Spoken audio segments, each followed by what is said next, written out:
ఈ వారము చాలా ముఖ్యమైన వారము కనుక మీతోనూ బైబిల్ మిషన్ సంస్థలో ఉన్న వారికి కొన్ని విషయాలు తెలియచేయాలని నేను భావిస్తున్నాను. 1938 సంవత్సరం జనవరి 31వ తేదీన దైవజనుడు దేవదాసు అయ్య గారు, ఆ భక్తునికి దేవుడు బైబిల్ మిషన్ని బయలుపరిచారు. బైబిల్ మిషన్ విదేశీ సంస్థ కాదు, అంటే విదేశాల్లో ఉన్న కొంతమంది సంస్థలు ఏర్పాటు చేసి మన ఇండియా దేశంలో వారి సంస్థ తరపున కొన్ని సొమ్ముచ్చి వారికి జీతాలు ఇచ్చి కొన్ని ఫండ్స్ వారికి పంపించి చర్చిలు కడతారు, సేవ జరిగిస్తారు.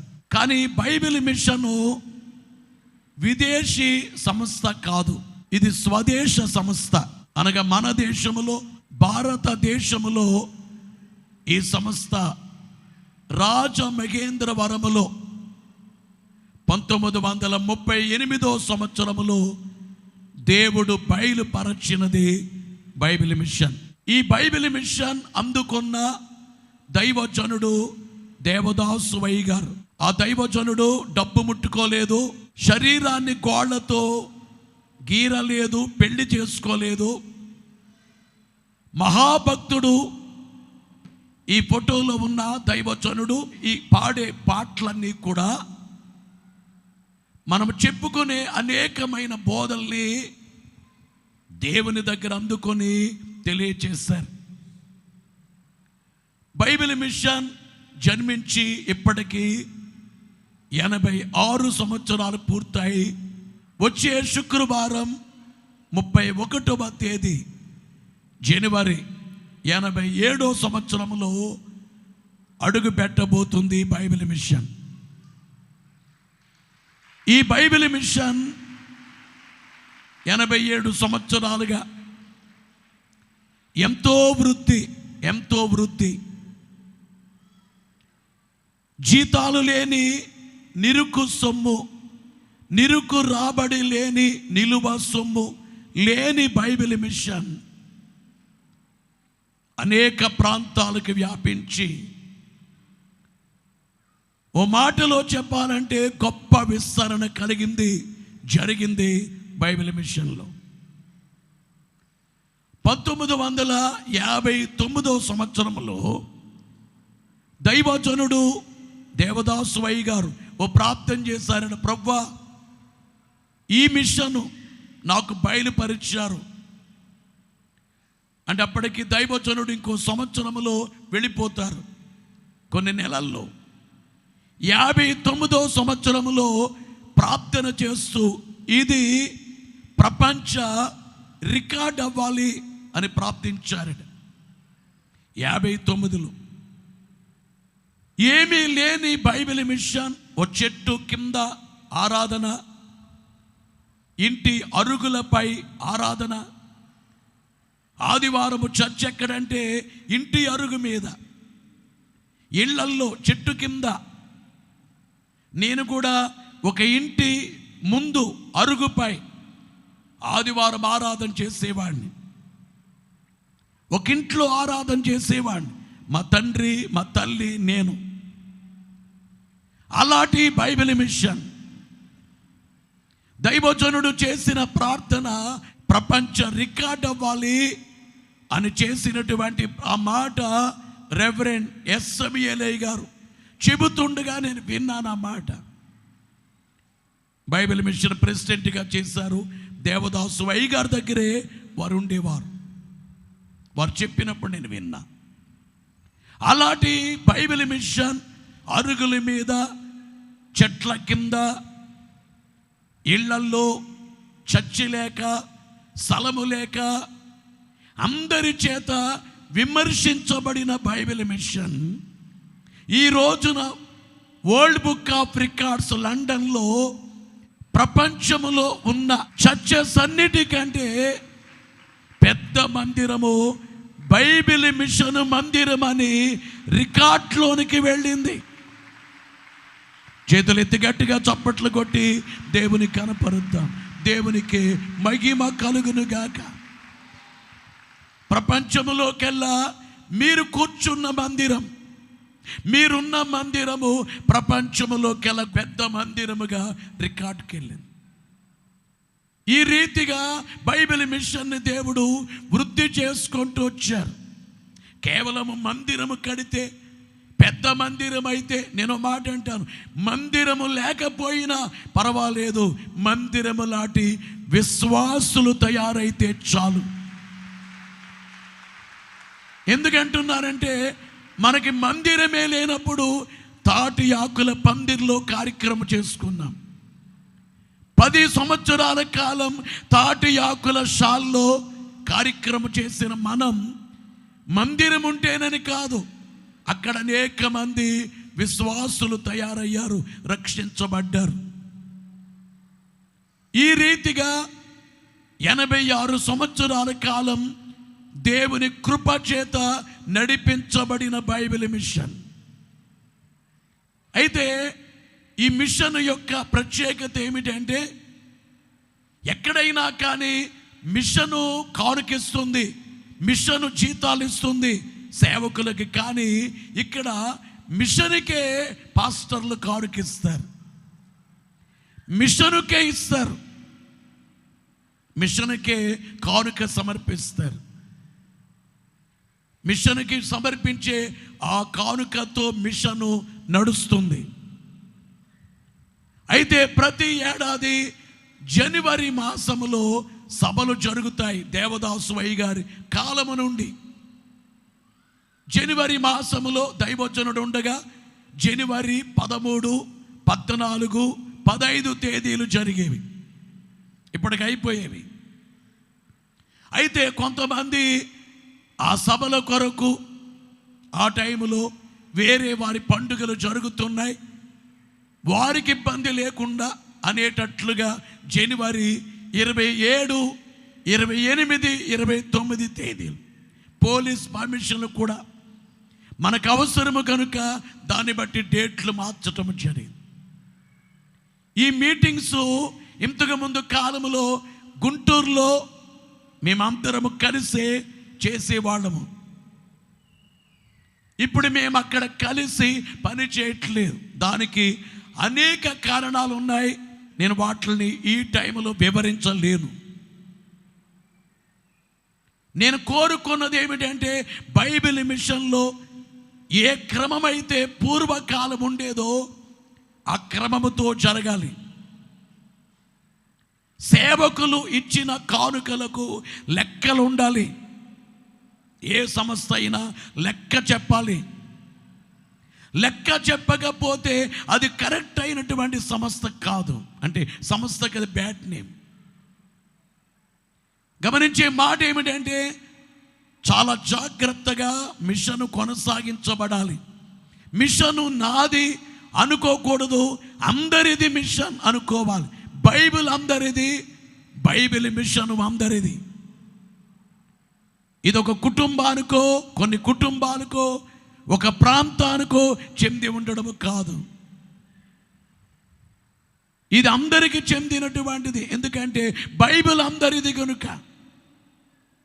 నేను పౌలు వాణ్ణి, అపోల్లో వాణ్ణి, కేఫా వాణ్ణి అని అంటే పరిశుద్ధాత్మ తండ్రి పౌలు గారితో దాన్ని తప్పని చెప్పించారు. క్రీస్తు విభజింపబడిన, ఎందుకు అలా మాట్లాడుతున్నారు అన్నారు. బైబిల్ మిషన్ ప్రస్తుత కాలములో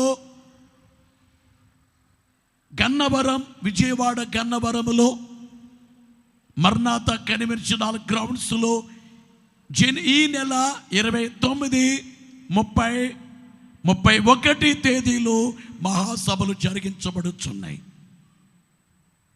చాలా పెద్ద పందిరి అక్కడ వేయబడుతుంది. ఇశ్రాయేలీయులు గుడారాలు ఏర్పాటు చేసుకుని పర్ణశాలలు కట్టుకుని వెళ్ళారో ఆ రీతిలో దేవుని స్తుతించే రీతిగా అనేటట్లుగా అనిపించేటట్లుగా పెద్ద పందిరి వేయబడి ఆ పందిరిలో మహాసభలు ఈ నెల 29, 30, 31 తేదీలు జరిగించబడుచు ఉన్నాయి. 31వ తేదీ వచ్చేటట్లుగా దీన్ని ఏర్పాటు చేశాం. అది నాకు వచ్చిన ప్రేరేపణ. 31వ తేదీ బైబిల్ మిషన్ పుట్టినరోజు. ఆ రోజున అందరూ కూడా మోకాళ్ళుని 87 స్తుతులు చేసేటట్లుగా ఏర్పాటు చేయబడినటువంటి రీతిని మీకు తెలియచేస్తూ ఉన్నాను. నేను ఈ పత్రిక మీకు చదివి ఇప్పటి వరకు మీకు ఇచ్చాము, కానీ మేము చదవలేదు. మీరు చదవాలి. మీకు ఇచ్చిన పత్రిక మీరు చదవాలి, కానీ జేబులో పెట్టేసుకోకూడదు. ఇందులో మరణాత, ప్రభువైన యేసు రమ్ము, ప్రకటన 22:20 ఏ మతమును కానీ ఏ మనిషిని కానీ దూషింపకూడదు, ద్వేషింపకూడదు. భేదములు కనబడినను కలగింపరాదు. తెలియని సంగతులు దేవుని అడిగి తెలుసుకొనవలెను. దేవుడు దైవజనుడైన ఎం దేవదాసు అయ్యగారికి బయలుపరచిన బైబిల్ మిషను 87వ మహాసభలు. కొంతమంది 87 సభలు అంటున్నారు. 87 సంవత్సరాలుగా మీరు చేస్తున్నారా అని అంటే, 87 సంవత్సరాలుగా ఎవ్వరూ చేయలేదు. 87 అని మేము కాదు, కానీ ఎవరూ చేయలేదు.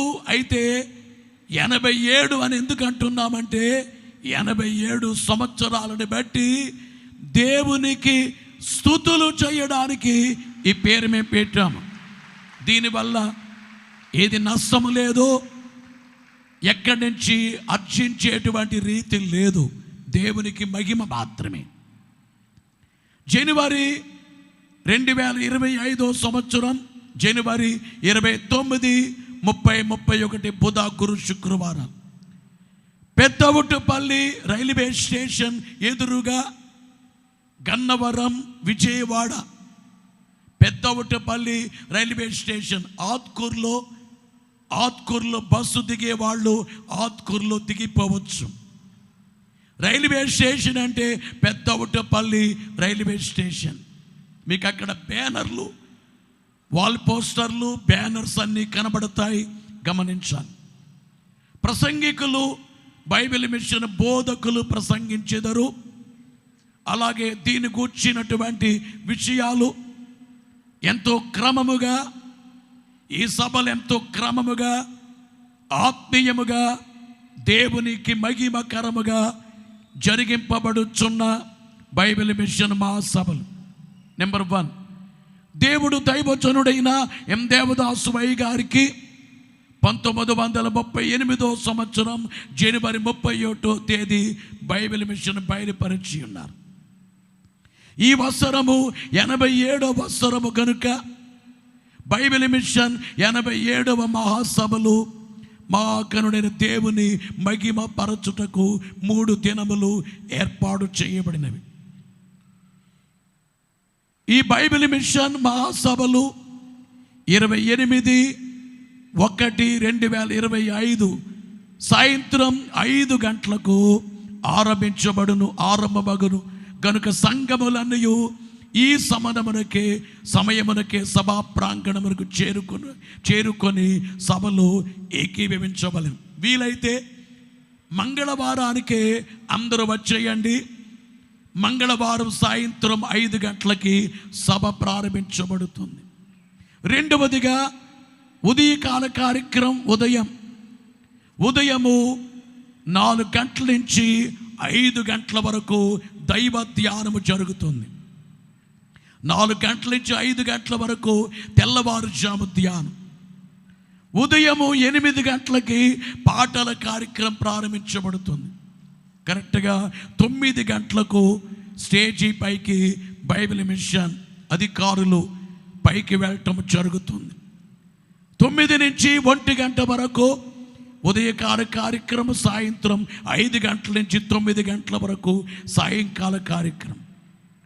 మహాసభల్లో 2వ దినము 30వ తేదీ ఉదయకాల కార్యక్రమంలో ప్రభు భోజన సంస్కార కార్యక్రమం జరుగును కనుక అందరూ తెల్లని వస్త్రములు ధరించవలెను. 2వ రోజున 30వ తేదీ అందరూ తెల్లని వస్త్రములు ధరించి కార్యక్రమంలో ఏకీవించాలి. ఎందుకంటే ప్రభు భోజన సంస్కార కార్యక్రమం. 4వదిగా 31వ తేదీ బైబిల్ మిషన్ బయలుపడిన దినము, బైబిల్ మిషన్ పుట్టినరోజు సందర్భంగా ఆ యొక్క 31వ తేదీ బయలు పుట్టిన సందర్భంగా 87 స్తుతులు చేయటం జరుగుతుంది. అందరూ మోకరించి స్తుతులు చేయాలి. వీలైతే ఆ వేళ నూతన వస్త్రాలు లేక క్రిస్మస్ కొన్నటువంటి వస్త్రాలు ధరించుకోవచ్చు. అలాగే 31వ తేదీ బైబిల్ మిషన్ బయలుపడిన సందర్భంగా అందరికి ఆశీర్వాద విందు జరుగును. మహాసభల బైబిల్ మిషన్ మహాసభల నిమిత్తమై సంఘములన్నీ కనీసం 7 దినాలు, కనీసం అనుకుంటే 3 దినములైన ఉపవాస ప్రార్థన చేయవలెను. దూర ప్రాంతముల నుండి వచ్చేవారు ముందుగా రిజర్వేషన్ చేయించుకొనవలెను. ప్రయాణముల విషయంలో జాగ్రత్త వహించవలెను. కార్యక్రమం జరుగు సమయంలో ఎవరును లేచి బయటికి వెళ్ళకూడదు, మాట్లాడకూడదు, అనాలోచనగా అశ్రద్ధగా ఉండరాదు. ఆశీర్వాద భోజనం వడ్డించువారు దైవ తలంపు కలిగి దేవుని స్తుతించుచు వడ్డించవలెను. ఆశీర్వాద భోజనము చేయుటకు ప్లేట్లు, గ్లాసులు మరియు స్నానమునకు బకెట్లు తెచ్చుకొనవలెను. దేవుడు సంచరించు స్థలము కనుక మహాసభల ప్రాంగణమంతయు శుభ్రముగా ఉండునట్లు ప్రతి ఒక్కొక్కరు సహకరించవలెను. బైబిల్ మిషను సంఘములకు చెందిన విద్యార్థులందరూ ఆత్మీయముగా బలపరచబడుటకు, జీవితంలో ఉన్నత స్థితిని అధిరోహించుటకును ఈ మహాసభల్లో తప్పక పాల్గొనవలెను. ఆశీర్వాద భోజనం వడ్డించు సమయంలో ఆసక్తితో విద్యార్థులు వడ్డించి దేవుని మహిమపరచవలెను. త్రాగుటకును, ఆహారం తయారు చేయుటకును, స్నానాదులకును నీరు చాలా అవసరమై ఉన్నది కనుక నీటిని జాగ్రత్తగా వాడవలెను. ఎవరును వస్త్రములు ఉతకరాదు. ఉదయము అందరు వినండి, తెల్లవారుజాము 4 గంటల నుంచి 5 గంటల వరకు ధ్యానం. ఆ తరువాత త్వరగా స్నానాలు చేసుకుని ఉదయం 8 గంటల కార్యక్రమం స్టార్ట్. 9 గంటలకు స్టేజ్పై అంటే 8-9 గంటల వరకు గంట పాటలు పాడతారు. 9కి ఆ స్టేజ్పై కార్యక్రమము ప్రారంభించబడుతుంది. మధ్యాహ్నం 1 గంటకి లేక 1 గంటన్నర ఆ సమయానికి భోజనం ఆశీర్వాద ఏదైనా కర్రీ చేసి, అలాగే ఆశీర్వాద సాంబార్, అలాగే అందరికీ మజ్జిగ. ఎందుకంటే వేడి లేకుండా ఉంటాకి అందరికీ మజ్జిగ. ఇంతకుముందు సభలు ఎప్పుడు ఏర్పాటు చేయబడలేదు, గన్నవరములో మాత్రమే ఇది జరుగుద్ది. ఆ తరువాత సాయంకాలం అంటే మధ్యాహ్నం భోజనం అయిన తరువాత కాసేపు విశ్రాంతి తీసుకోవచ్చు. మరలా 5 గంటల కార్యక్రమం, 5 నుంచి రాత్రి 9 గంటల వరకు. 9 గంటలకి మరలా ఆశీర్వాద భోజనం. ఉదయము 8 గంటలకి టిఫిన్. 2 రకాల టిఫిన్ ఉంటుంది, ఉప్మా ఉంటుంది, పొంగల్ ఉంటుంది. తిన్నంత తినేటట్లుగా ఏర్పాటు ఉంటుంది. ఎందుకంటే మధ్యాహ్నం 1 గంట వరకు ఉండాలి, కానీ 1 గంటన్నర వరకు భోజనానికి తృప్తిగా ఆ యొక్క భోజనం ఆ యొక్క టిఫిన్ చేయొచ్చు. ఉదయం టిఫిన్, 2 రకాల టిఫిన్, ఆ యొక్క టీ ఉంటుంది. మధ్యాహ్నం భోజనం ఆశీర్వాద భోజనం, రాత్రికి ఆశీర్వాద భోజనం, ఆఖరి రోజు ఆశీర్వాద పలావ్, ఆశీర్వాద ఆ విందు అంటే మాంసం తయారు చేసే ఆ కార్యము జరుగునని మీకు తెలియజేస్తూ ఉన్నాను. ఇవి చాలా చోట్ల బైబిల్ మిషన్ మహాసభలని బ్యానర్లు మీరు చూస్తారు. గన్నవరములో ఈ సభలు జరగడానికి కలిగినటువంటి కారణం ఏమిటంటే, ఎన్నో సంవత్సరాలుగా ఈ దీన సేవకుడు నా పోరాటం ఏంటంటే, బైబిల్ మిషను ఎట్లా ఉండేదో పూర్వం ఆ రీతి లేదని పెద్దలు నేను అడిగాను. బైబిల్ మిషన్ పద్ధతులు క్రమపరచమని అడిగాను. జోరయ్య గారిని అనేక పర్యాయాలు వేడుకున్నాను, సరి చేయించండి. బైబిల్ మిషన్లో మోకాళ్ళ జీవితము తగ్గింది, సరి చేయించండి. బోధలు తగ్గినాయి, సరి చేయించండి. సన్నిధి తగ్గింది, సరి చేయించండి. ఇవన్నీ సరిచేసేటువంటి రీతిలో దేవుడు చూపినటువంటి దర్శనము ద్వారా జరుగుతున్నటువంటి సభలే బైబిల్ మిషన్ 87వ మహాసభలు గన్నవరం విజయవాడని తెలియజేస్తూ ఉన్నాను. బోలో యేసు మహారాజుకు. సాధారణంగా కొంతమంది కొన్ని బాధ్యతలు వహిస్తే అందులో కొంత ఆ యొక్క సొమ్ము తీసుకుంటారు. మేము పని చేసాం కదా అని. నేను ఇప్పటి వరకు బైబిల్ మిషన్లో పనిచేసి ₹1 కూడా బైబిల్ మిషన్ సొమ్ము తీసుకోలేదు. ₹1 కూడా మేమే ఈ బైబిల్ గుత్తి నుంచి సొమ్ము తీసుకెళ్ళి 2 ఎకరాల పొలాన్ని కొని బైబిల్ మిషన్కి కానుక కృతజ్ఞతగా ఇవ్వటం జరిగింది. బైబిల్ మిషన్కి ఎన్నో లక్షలు ఖర్చు పెట్టాం, లెక్క లేకుండా ఎన్నో ఖర్చు పెట్టాం. ఇక్కడి నుంచి స్త్రీలు వెళ్ళటానికి ఛార్జీలు, అబ్బాయిలు వెళ్ళటానికి ఛార్జీలు. అక్కడ దాదాపుగా కూలీ పెడితే 2 లక్షలు ఖర్చు అవుద్ది. ₹1 కూడా కూలీ మనిషి లేకుండా మనోళ్ళందరూ వెళ్ళి గన్నవరములో పనిచేసి వస్తున్నారు. ఛార్జీలు మేము ఇస్తున్నాం. ఈ రీతిగా బైబిల్ మిషను నాతో పాటు ఉన్న అధికారులు ₹1 కూడా ఛార్జీకి 7 ఏళ్ళు అయింది. 7 సంవత్సరాలుగా ₹1 కూడా తీసుకోలేదు. సభల టైంలో ఎవరు బయటికి లేచి వెళ్ళరు. క్రమముగా పాత కాలములో ఏ క్రమం ఉండేదో ఆ క్రమం.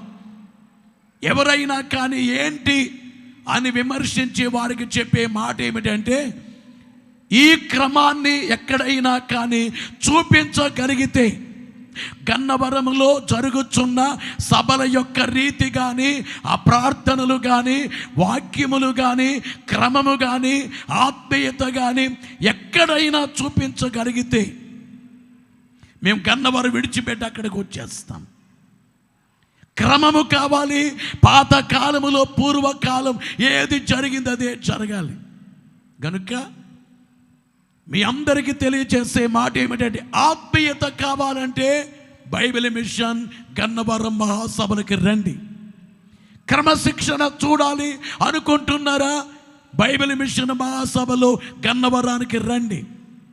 పూర్వకాలములో బైబిల్ మిషన్ ఎట్లా ఉండేదో, జి సమూయేలయ్య గారి కాలములో, ఎస్ సమూయేలయ్య గారి కాలములో, ఎలీషయ్య గారి కాలములో, చార్లెసయ్య గారి కాలములో, బైబిల్ మిషన్ పూర్వకాలములో, పెద్దల కాలములో, సెలవరాజయ్య గారు, జోనయ్య గారు పెద్దల కాలములో బైబిల్ మిషన్ ఎట్లా ఉండేదో దాన్ని చూడాలి అనుకుంటే బైబిల్ మిషన్ మహాసభలు గన్నవరానికి రావాలని తెలియజేస్తూ ఉన్నాను.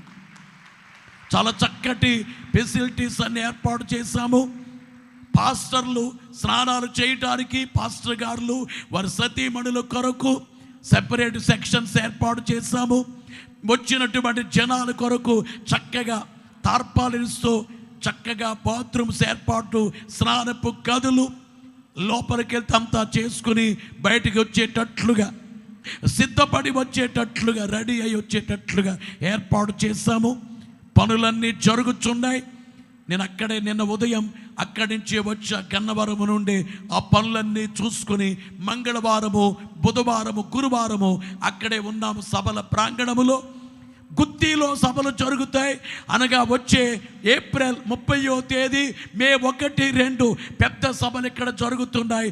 ఆ సభల కంటే మాకు ముఖ్యం ఏమిటంటే మిషను సభలే ముఖ్యమని తెలియజేస్తున్నాం. గుత్తి సెకండ్, మిషన్ ఫస్ట్. నాకెప్పుడు నేను గుర్తు చేసుకునేది ఏమిటంటే, యెరూషలేమా నేను ప్రేమించువారు వర్ధిల్లుదురు. యెరూషలేమా అంటే నేను అనుకుంటాను, దేవుడు బయలుపరిచిన బైబిల్ మిషనా నిన్ను ప్రేమించేవారు వర్ధిల్లుదురు అని చెప్పి నేను భావిస్తూ ఉంటాను. యెరూషలేమా నేను ప్రేమించేవారు. అందుకనే ఈ బైబిల్ మిషన్ గుత్తి నుండి ఒక లారీ బియ్యం, ఒక లారీ సోనా మసూరి బియ్యం ఇక్కడి నుంచి వెడతాయి. లారీ బయలుదేరుతుంది. మీలో ఈవేళ ఎవరు బియ్యం తెచ్చినా కానీ సోనా మసూరి బియ్యం, ఆ బియ్యం ప్యాకెట్పై మా సేవకులను అడిగి వాడు చూసుకోకపోతే నా దగ్గరికి రండి. దాని మీద మీ నెంబర్ ఉండాలి, మీ ఫోన్ నెంబర్, బైబిల్ మిషన్ మహాసభలని వ్రాసి ఉండాలి. ఎందుకంటే మధ్యలో ఎక్కడైనా చెక్ చేసినా కానీ ఇవి సభలకి పట్టుకెళ్తున్నారు అని మీకు ఫోన్ వచ్చినా కానీ నేను కానుకిచ్చాను అనే గుర్తుగా మీరు మీ ఫోన్ నెంబర్ ఉండాలి, బైబిల్ మిషన్ మహాసభలను ఉండాలని తెలియచేస్తున్నాను. మీరు సభల కొరకై మిమ్మల్ని ఎవరిని కూడా నేను కానుకిమ్మని, మీరు ఇంత కానుకివ్వండి అని అడగలేదు. నేను ఒక్కటి అడిగాను, మిమ్మల్ని రిక్వెస్ట్ చేశా. మిమ్మల్ని బియ్యం ఇమ్మని అడగలేదు. బైబిల్ మిషన్ ప్రస్తుత ప్రెసిడెంట్గా నేను అడగాలి, మిమ్మల్ని బియ్యం తెండి అని అడగలేదు. ఇంత కానుక తెండి అని అడగలేదు, ఎప్పుడు అడగలేదు, అడగము కూడా. మిమ్మల్ని అందరినీ అడిగేది ఏంటంటే కనీసం 3 రోజులు 3 దినములు ప్రార్థన చేయండి. ఇంకా టైం అయిపోయింది. రేపైనా కానీ ఆదివారం రాత్రి, సోమవారం రాత్రి, మంగళవారం రాత్రి 3 దినములు ఉపవాసం ఉండి కన్నీళ్లు కాచి ప్రార్థన చేయాలని మీకు తెలియజేస్తూ ఉన్నాను. బోలో యేసు మహారాజుకు. ప్రార్థన చేసి సిద్ధపడండి. ఇక్కడి నుంచి వచ్చేవారు వినాలి. ఈ గుత్తి వైపు, ఈ రాయలసీమ నుంచి వచ్చేవారికి విజయవాడలో మీరు ట్రైన్ దిగ్గానే ఆర్టీసీ వారు బస్సులు మాట్లాడుతున్నాము. ఆర్టీసీ బస్సులు విజయవాడ రైల్వే స్టేషన్కి వస్తాయి.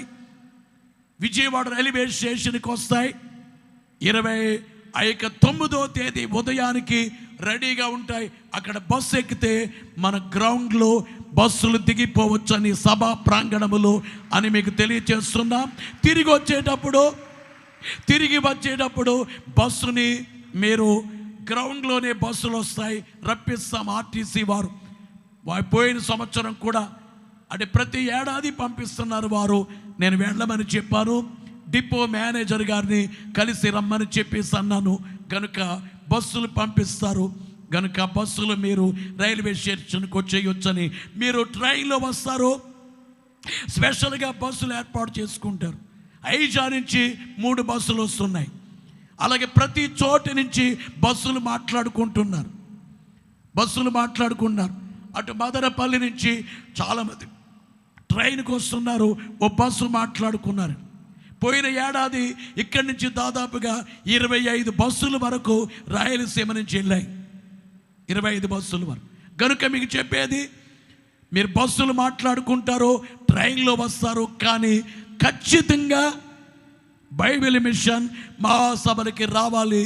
ఎందుకు చేతనంటే నువ్వు ఇందాక అన్నాను కదా, ఈ బోధలు నీకు ఇష్టం, 7 మెట్లు ధ్యానము నీకు ఇష్టం, ఈ కార్యక్రమాలు ఇష్టం, ఇన్ని నేర్చుకున్న వాటిని బట్టి దేవుని శిరస్సుపై కిరీటం పెట్టడానికి రండి. కిరీటం ఉంచడానికి మీరు రావాలి. కిరీటం ఉంచి దేవునికి కిరీటం పెట్టడానికి రావాలని మీకు తెలియచేస్తున్నాను. అయితే పోయిన ఏడాది నేను ప్రార్థన చేస్తా, ప్రతి ఏడాది చేస్తా, ప్రభువా సభలకి 10 రూపాయలైన మిగలాలి. సభలకు ఖర్చు అయిన సొమ్ము అయిన తర్వాత 10 రూపాయలైనా మిగలాలి. చాలా జాగ్రత్తగా ఖర్చు పెడతాం. అంటే ఎన్ని కావాలో అన్నీ చేస్తాము, కానీ చాలా జాగ్రత్తగా మనీని దుర్వినియోగము చేయం. మనీ విషయం, లెక్కల విషయంలో గన్నవరములో చెప్పినట్లుగా, బైబిల్ మిషన్లో లెక్కలు చెప్పినట్లుగా ఏ చోటు అలాంటిది లేకుండా అంత గొప్పగా జరుగుతుంది. లెక్కలు చెప్పే బైబిల్ మిషన్ సంస్థ, బైబిల్ మిషన్ గన్నవరం అని నేను రూఢిగా ధైర్యంగా తెలియచేస్తున్నాను. నేను ప్రార్థన చేస్తా, 10 రూపాయలైనా మిషన్ సభల్లో మిగలాలి, 10 రూపాయలు మిగలాలి అని. కానీ దేవుని కృప ద్వారా, అంటే నేనేంటంటే 10 రూపాయలు తక్కువ వచ్చింది అనేది కాకుండా, 10 రూపాయలు తక్కువ వచ్చింది అనేది తక్కువ వచ్చింది. ఇప్పటి వరకు 7 ఏళ్లుగా 2000 గమనించాలి, 2018వ సంవత్సరం నుంచి సభలు చేస్తున్నాము. గమనించాలి, 7 సంవత్సరాలుగా సభలు చేస్తున్నాం. 7 సంవత్సరాలుగా సభలు చేస్తున్నాము. ఈ రోజు వరకు కూడా ఎప్పుడు ఒక్క రూపాయి కూడా అప్పు కాలేదు. అప్పు కాకుండా మిగిలేటట్లు దేవుడు చేశారు. ఓసారి 30,000 మిగిలింది. 30,000 మిగిలేటట్లుగా మేము అడిగింది 10 రూపాయలని మిగిలాలని. ఎప్పుడూ కూడా దేవుడు మా పక్షంగా ఉండి కార్యము చేస్తున్నారు అనడానికి ఎప్పుడూ కూడా లోటు అనేది లేనే లేదు. పోయినేడాది దేవా ఇంతకుముందు 30,000 మిగిలింది, 34,000 మిగిలింది.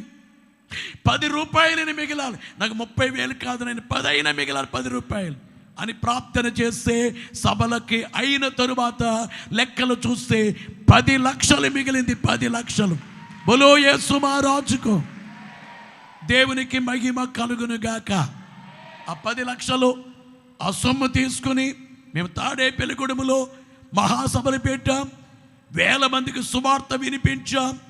ఇక్కడ మిగిలిన బియ్యం అక్కడ పట్టుకెళ్ళాం. గన్నవరం నుంచి ఈ కానుక అక్కడ పట్టుకెళ్ళాం. సభల్లో భోజనాలు పెట్టాం. కానుక పట్టలేదు ఆ యొక్క తాడేపల్లిగూడెంలో.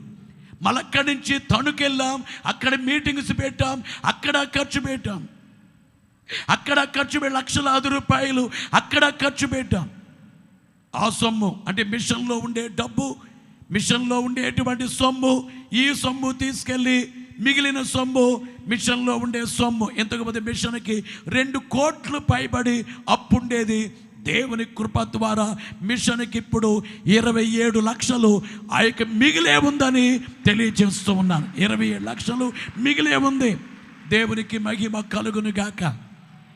నేను ఎప్పుడు లెక్కలప్పుడే చెప్పేస్తున్నా. మిషన్లో ప్రతి పరివారాల కూటానికి 3 రోజులు ఎంత కానుక వచ్చింది, సంస్కార కానుక ఎంత వచ్చింది, ఖర్చు ఎంత అయింది, అదంతా వాట్సాప్లోనే పెట్టేస్తున్నాం. ఎంత మిగిలి ఉంది, ఏవేవి ఖర్చులు అన్ని కమిటీలు ఏర్పాటు చేసి మన గుత్తి అబ్బాయిలే కాకుండా అక్కడ ఉండేటువంటి పాస్టర్లని పంపించి మీరు వారు కలిసి కూరగాయలు పట్టిరండి, మీరు వారు కలిసి కిరాణా పట్టిరండి, మీరు వారు కలిసి డీజిల్ పట్టిరండి. అంత నమ్మకముగా పనులు జరిగించబడుచున్నాయి అని తెలియజేస్తూ ఉన్నాను. గమనించాలని తెలియజేస్తూ అందరూ కూడా మీ అందరినీ ఇది చివరి వారం అంటే వచ్చే శనివారానికి సభలు అయిపోతాయి. అవునా? సభలు అయిపోయి బయలుదేరి వస్తాం. సభలు అక్కడ పూర్తి అయిపోయి మనం బయలుదేరి ఇక్కడికి వస్తాము. కనుక మీకు చెప్పేది అందరూ కూడా బైబిల్ మిషన్ మహాసభల కొరకై సిద్ధపడాలి అని మీ అందరికీ తెలియచేస్తున్నా. 3 రోజులు ప్రార్థన చేయండి, సిద్ధపడండి. మీరు కారు ఒకవేళ బియ్యం అనుకుంటే లారీ రేపు రాత్రి లారీ బయలుదేరుతుంది. బియ్యం వేస్తే అందులో వేసేయండి. కానుక నా చేతి ఇక్కడ ఇవ్వక్కర్లేదు, అక్కడే కట్టుకోండి. కానుక మిషన్ సభల్లోనే మీరు అక్కడ కానుక అక్కడే సమర్పించుకోవచ్చని, సంస్థల్లోనే సమర్పించుకోవచ్చని మనవి చేస్తున్నాను. నేను అడిగేది ఏంటంటే ప్రేయర్ చేయండి. ప్రేయర్ చేస్తే బలముగా మహాసభలు జరిగించబడతాయని తెలియజేస్తూ ఉన్నాము. బోలో యేసు మహారాజుకు. ఇంకా నేను మిషన్ కొరకు చాలా విషయాలు చెప్పాలి. నేను చెబుతాను టైం వచ్చినప్పుడు. బైబిల్ మిషన్ ఏంటో, బైబిల్ మిషన్కి ఎవరెవరు అన్యాయం చేశారో, ఎవరెవరి వల్ల బైబిల్ మిషన్ నష్టపడిందో అన్నీ కూడా తెలియచేసే ఒక కాలం ఉంటుంది. ఖచ్చితంగా తెలియజేస్తాను. ఎందుకంటే ప్రపంచానికి తెలియాలి. ఏ మిషన్ కూడా చాలా జాగ్రత్తగా కొనసాగించుకోవటానికి రీతిగా పెద్దల కాలంలో గొప్ప క్రమశిక్షణ ఉండి దైవజనుడు ప్రతి సంవత్సరం డిసెంబర్ వచ్చేటప్పుడు లెక్కలు చెప్పేవారట. ఇంత ఖర్చు అయింది, ఇంత మిగిలింది, ఇంత మిగలక్కర్లేదు, ఖర్చు అయిపోతే చాలు అని ఖర్చు పెట్టేసేవారు. కనుక నేను అన్నీ కూడా నేను మాట్లాడతానని తెలియచేస్తూ ఉన్నాను. ప్రార్థించండి, పాల్గొనండి. రాయలసీమలో ఉండే పాస్టర్లకు చెప్పేది ఏమిటంటే సంఘాలు ప్రోత్సహించండి. రేపు ఇప్పుడు నేను పత్రిక చదివినట్లుగా రేపు చదవండి, నేను చెప్పినట్లుగా చెప్పండి. అవసరమైతే ఈ వీడియో నేను మాట్లాడుతున్న వీడియో రేపు ప్లే చేసేయండి. గమనించాలని తెలియజేస్తున్నాం. అలాగే అటు సర్కారులో ఉండే సంఘాలు వారందరికీ మనవి, అలా ఛత్తీస్గఢ్ రాష్ట్రములో ఉన్నవారేమి, అలాగే ఒరిస్సా నుంచి వచ్చేవారేమి, మధ్యప్రదేశ్ నుంచి వచ్చేవారేమి, అటు మహారాష్ట్ర నుంచి వచ్చేవారేమి, తమిళనాడు నుంచి వచ్చేవారేమి, తెలంగాణ నుంచి వచ్చేవారేమి, ఈలాగో ఆయా రాష్ట్రాల నుంచి బైబిల్ మిషన్ గన్నవరములో జరుగుతున్న మహాసభలకు వచ్చేవారు పత్రిక చదవండి, సంఘాన్ని ప్రోత్సహించండి, దేవునికి కృతజ్ఞత చెల్లించడానికి, స్తుతులు చెల్లించడానికి రమ్మని చెప్పండి. దేవునికి మహిమ కలుగును గాక.